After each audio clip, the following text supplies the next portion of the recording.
जिनके नेतृत्व में छत्तीसगढ़ ने शैशव काल से लेकर किशोरावस्था तक की विकास की यात्रा तय की, पूर्व मुख्यमंत्री डॉक्टर रमन सिंह जी।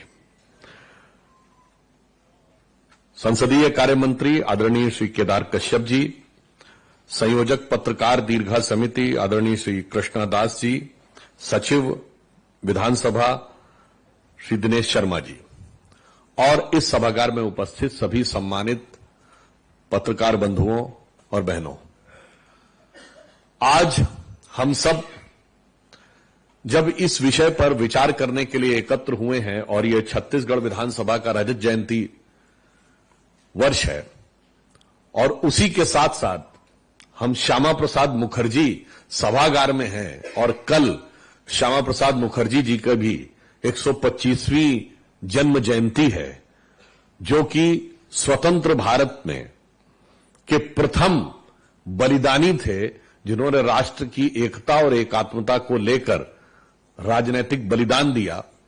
तो मुझे लगता है ये एक बहुत सुखद और स्मरणीय अवसर उत्पन्न करता है। छत्तीसगढ़ राज्य या वो क्षेत्र जो किसी जमाने में समस्याओं से युक्त माना जाता था, आज संभावनाओं से युक्त होकर निखरता और उभरता हुआ दिखाई पड़ रहा है। डॉक्टर रमन सिंह जी के नेतृत्व में 15 वर्षों में छत्तीसगढ़ एक नई दिशा में आगे बढ़ा और आज हमारे वर्तमान मुख्यमंत्री विष्णुदेव साय जी के नेतृत्व में वो और उसी दिशा में निखरता हुआ आगे बढ़ रहा है। प्रधानमंत्री श्री नरेंद्र मोदी जी के दिशा निर्देशों में छत्तीसगढ़ ने अनेक समस्याओं से निकलकर विकास की एक नई धारा तय की है। अभी डॉक्टर साहब हम लोगों को बता रहे थे कि नए रायपुर में किस प्रकार से नई इंडस्ट्रीज आ रही हैं, हॉस्पिटल्स हैं, किस ढंग से इलेक्ट्रॉनिक क्लस्टर बन रहा है, एक डिजिटल स्थापना कंपनीज के लिए व्यवस्था बनाई जा रही है, चिप फॉर्मेशन के लिए केंद्र सरकार ने भी आवंटन किया है। परंतु आज के इस विषय पे जब हम शुरू करते हैं तो जब हम सदन की कार्रवाई को किस प्रकार से मीडिया में प्रस्तुत किया जाए, इस विषय पे विचार करते हैं तो यह भी एक बड़ी आप सबको शायद पता ही होगा कि अगर मीडिया को फोर्थ पिलर ऑफ डेमोक्रेसी कहते हैं तो सामान्यतः लोगों का यह मानना है कि विधायिका, न्यायपालिका, कार्यपालिका और उसके आधार के ऊपर फोर्थ पिलर कहा जाता है। परंतु इसका जो मूल उद्गम है वो यहां से नहीं है। इसका मूल उद्गम सदन की कार्रवाई से ही है। 18वीं शताब्दी में ब्रिटिश पार्लियामेंट में एक बहुत बड़े थिंकर और पार्लियामेंटेरियन हुए एडमंड बर्क, आप सबने उनका नाम जरूर सुना होगा। उन्होंने एक विषय के ऊपर ब्रिटिश पार्लियामेंट में संबोधित करते हुए कहा कि first I would like to address to the lord temporal, lord spiritual मतलब भगवान, then the lord temporal is king. फिर उन्होंने जो हाउस ऑफ कॉमन्स था यानी जो सांसदों के लिए कहा, देन द कॉमन्स। फिर उन्होंने कहा प्रेस गैलरीज की तरफ इशारा करते हुए, and now the fourth which is equally powerful, the press gallery. यहां से वो चौथे स्तंभ यानी जो फोर्थ स्टेज आने की बात की शुरुआत हुई, अर्थात वो अभी सदन की कार्रवाई की प्रक्रिया के द्वारा ही प्रारंभ हुई। आज जैसा कि अभी सचिव जी बता रहे थे कि आपके यहां विधानसभा में बहुत व्यवस्थित ढंग से चीजें चलती रह रही हैं, मगर अन्य विधानसभाओं में देखें और कई मौकों पर लोकसभा और राज्यसभा में भी देखें तो कई बार रिपोर्टिंग करने वालों के लिए बहुत दुविधाजनक स्थिति उत्पन्न हो जाती है कि रिपोर्टिंग किस प्रकार की जाए। मैंने स्वयं देखा राज्यसभा में, जबकि राज्यसभा सदन ऐसा माना जाता है जो तुलनात्मक दृष्टि से माना जाता है कि अधिक मर्यादित आचरण होना चाहिए, परंतु वहां पर किसान कानूनों के समय में पहली बार ऐसा हुआ कि सभापति के ऊपर कोई आसन के ऊपर फाइल फेंकना, टेबल के ऊपर चढ़ जाना, और ये वरिष्ठ सदस्यों के द्वारा किया गया। परंतु वो एक अलग विषय है। मैं ये आप लोगों से अपना एक मंतव्य रखना चाहूंगा कि आज आप लोगों का काम अधिक जटिल हो चुका है। जटिल इसलिए हो चुका है कि एक दौर था जब केवल उसकी रिपोर्टिंग करनी होती थी। आज रिपोर्टिंग तो लाइव होती है। लाइव टेलीकास्ट होता है। तो क्या हो रहा है, ये तो पहले ही जनता के सामने आ चुका होता है, उसमें आपकी बहुत अधिक भूमिका नहीं है, क्योंकि वो 99% लाइव टेलीकास्ट होता है। संसद टीवी तो सीधे ही करता है, विधानसभाओं में भी सीधे कार्रवाइयां आती हैं, और बाकी बचा कुचा अगर कुछ होता है तो मीडिया में, सोशल मीडिया पे आ जाता है। अब अधिक महत्वपूर्ण यह होता है कि क्या हुआ वो तो एक अलग चीज है, कैसे हुआ और क्यों हुआ। क्योंकि आज की डेट में भी प्रिंट मीडिया को लोग इस दृष्टि से पढ़ना चाहते हैं, क्योंकि वो समाचारों में सूचना के साथ साथ विश्लेषण भी देखना चाहते हैं, विश्लेषण और पृष्ठभूमि। तो आज आप सब वरिष्ठ लोग जो कि इस कार्य को संपादित कर रहे हैं, तो उनसे जो अपेक्षा है आम जनमानस की, वो क्या हुआ से ज्यादा यह है कि ये जो कुछ घटित हो रहा है, इसके अंदर सूक्ष्म चीज क्या है, what are the final elements, इसकी पृष्ठभूमि क्या है, इसका इतिहास क्या है, और इसकी समकक्ष परिस्थितियां क्या है। अगर इन विषयों के ऊपर एक सम्यक विचार प्रस्तुत किया जाए तो मुझे लगता है वो एक सही मायने में एक सही पिक्चर उभर कर सामने आती है। दूसरा एक छोटा सा विषय यह रहता है, जैसे प्रश्न काल आता है। अब प्रश्न काल में तारांकित प्रश्न आते हैं, उसकी तरफ सबका ध्यान जाता है, क्योंकि तारांकित प्रश्न का उत्तर तो दिया ही जाता है। पर जो नॉन स्टार्ड क्वेश्चंस होते हैं, अक्सर उनमें भी बहुत गहरी जानकारी छुपी हुई होती है, परंतु इतना कोई ध्यान नहीं देता या इतना कोई बॉदर नहीं करता कि जाकर, वो भी बाकायदा पब्लिश्ड होते हैं, मगर कोई उसमें जाकर ये देखे कि आज जो स्टार्ड क्वेश्चन थे वो तो ये थे, पर अनस्टार्ड क्वेश्चंस में क्या चीजें उभर कर सामने आई हैं। अक्सर उनमें भी बहुत अच्छी फैक्चुअल जानकारियां उपलब्ध रहती हैं। अब जैसे अभी हमने कहा कि सदन के अंदर रिपोर्टिंग में कभी कभी बड़ी समस्याएं क्या आती हैं, मैं एग्जाम्पल देना चाहता हूं। अभी कुछ दिन पहले, 2-3 साल पहले की बात है, सीए आया। अब सीए के विरुद्ध कई राज्य विधानसभाओं ने अपने प्रस्ताव पारित कर दिए। अब अगर संवैधानिक दृष्टि से देखें तो संसद के कानून के विरुद्ध कोई राज्य विधानसभा प्रस्ताव पारित नहीं कर सकती। संसद का कानून हर राज्य विधानसभा पर बाध्यता है, वैसे ही जैसे विधानसभा के द्वारा पारित कानून के विरुद्ध कोई भी जिला पंचायत या नगर निगम प्रस्ताव पारित नहीं कर सकता। अभी वक्फ कानून आया तो उसके बारे में भी इस ढंग की बात आई, मगर सीए में तो प्रस्ताव पारित किए गए। ये तो एक पक्ष था। उससे बड़ा पक्ष यह है कि सीए नागरिकता से जुड़ा हुआ कानून था।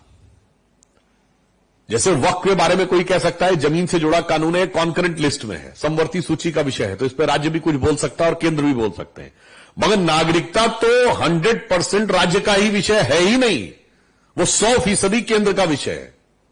अब नागरिकता से जुड़े किसी कानून के बारे में यदि प्रोसीडिंग हाउस में हो रही है, तो मेरे विचार से अगर हम निष्पक्ष प्रोसीडिंग की बात करें तो सारी घटनाओं को पूरी तरीके से लिखने के साथ यह भी मेंशन होना चाहिए कि यह संवैधानिक दृष्टि से राज्य विधानसभा के अधिकार में है या नहीं, यह विचार करने का विषय है।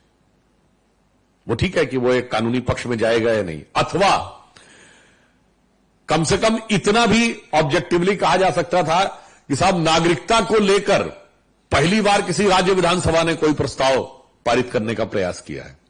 मगर अधिकांश मौकों के ऊपर जिन जिन राज्यों में वो हुआ, वहां पर इस ढंग की रिपोर्टिंग सामान्यतः नहीं हुई। अब इसमें एक और बात आप देखें, यदि भी संसदीय प्रक्रियाओं का थोड़ा सा किसी ने विश्लेषण किया होता और थोड़ा सा इतिहास देख लिया होता, तो सीए कानून के बारे में ही भिन्न भिन्न विधानसभाओं ने जो पारित प्रस्ताव हैं, वो वही है जो हमारी सरकार ने सीए में पारित किए थे।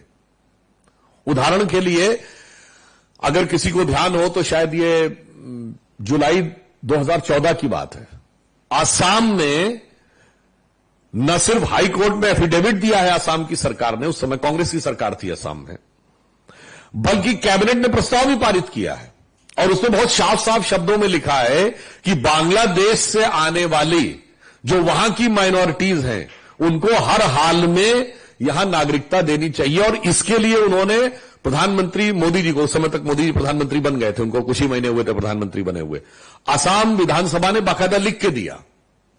मगर वही जब संसद में आया तो एक तरफ विधानसभा में क्या लिखा गया है और एक तरफ संसद में उसी पार्टी के द्वारा क्या बोला गया है, दोनों में एक बड़ा कंट्रास्ट दिख रहा था।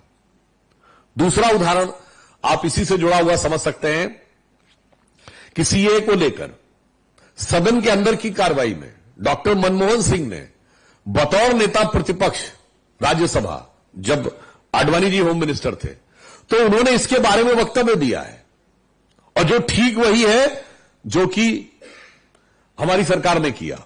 उससे भी बड़ी बात, जो एक संसदीय प्रक्रिया का हिस्सा था, यदि कोई उसमें थोड़ा सा रिसर्च में गया होता तो 2003 में गृह मंत्रालय ने एक कमेटी बनाई थी, क्योंकि नागरिकता का विषय केंद्र में गृह मंत्रालय के अंतर्गत आता है।